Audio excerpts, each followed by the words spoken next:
everyone, hope you're doing well. Just jumping in because today I want to talk about having an overly generous relationship with money or being an overgiver. So when you talk about money, we all have different messaging, different ways of using money, different knowledge. One thing that can crop up is that we come across, or we are, people who are extremely generous with our money. So first I want to qualify this and say that being generous and caring and giving with money is not necessarily a bad thing. In fact, it can often be a beautiful thing, and I highly encourage it in when it's being expressed in healthy ways. But that's not what I'm talking about today. What I'm talking about is when you sacrifice your own needs and your financial security for the sake of others. So I would say that for women and people who identify as female, those who work in health services, in caring professions, they clearly have a tendency to care for others, which is exactly what our society needs. One thing that can be a tendency for people who are in these professions and for women is to prioritize the needs of others and to put their needs beyond the needs of their own needs.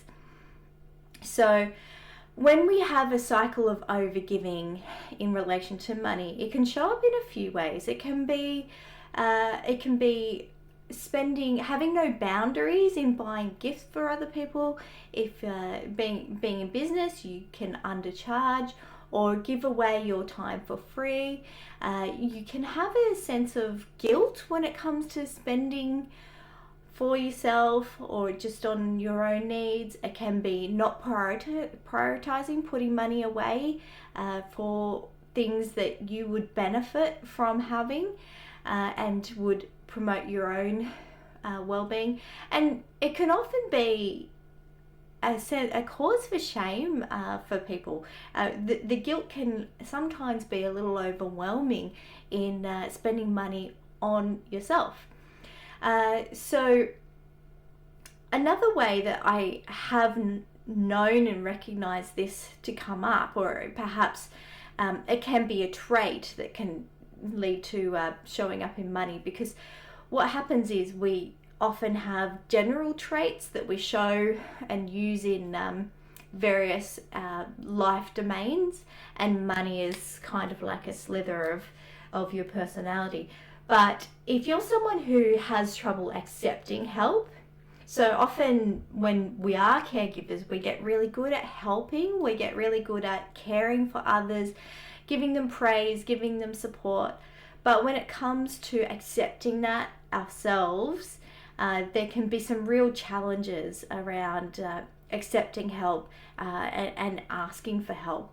So around that, I would say maybe it's worth thinking about giving and receiving being an equal arrangement, because if you are in a health profession, you would know the joy that comes from caring for somebody else. Or if you're someone who enjoys buying gifts for other people, you know the joy that comes when they open that gift and it is an amazing gift and they're overjoyed with what you've given them, and you feel a sense of happiness yourself, and you're proud of yourself for having bought that.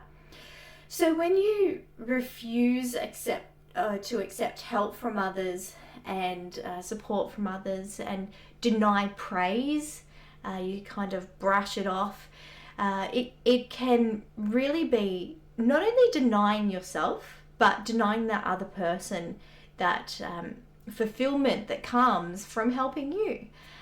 So it's the same sort of thing, when you provide a service to somebody, they want to pay you. They will want to give you due and fair payment. All you have to do is ask for it. So you need to do that in order to maintain your own financial security, and also ensure that you can keep providing that service to others going forward. So it's not only caring for your own financial security, but caring for all the potential clients that you could have in the future. So it can be one of those money character traits that is extremely stubborn. And I would also point out that some messaging and some experiences that are adopted by women is often caring beyond just within work. It's the unpaid work at home as well. And throughout the pandemic, there's evidence that not only are healthcare workers doing more hours at work and more is required of them physically and emotionally, but also at home, the workload with schools closing and more people to consider, there's a significant amount of unpaid work that's going on there as well. So it's really important to prioritize your own needs. And if you are allocating funds in your budget, it doesn't necessarily need to be a significant amount, but if you're allocating funds in your budget to your own self-care, then you're going to be able to help people and come from, as Oprah would say, you would have a full cup, come from a place where you are in a better position to be able to help people as well. So I would say best to keep an eye out for this. If you are not taking the money that is reasonable for you to put aside, have a look at it. Just bring awareness to it. It's through having more conversations and actually looking at how you manage your money and your money personality that you will start to see what these traits are. And it's only when your tendencies start to cause a problem that it requires consideration as to whether change is appropriate. Because remember, we all have, in psychology, they're called schemas, which they're kind of like rules of thumb. It's our knowledge, our experiences, it's the messaging.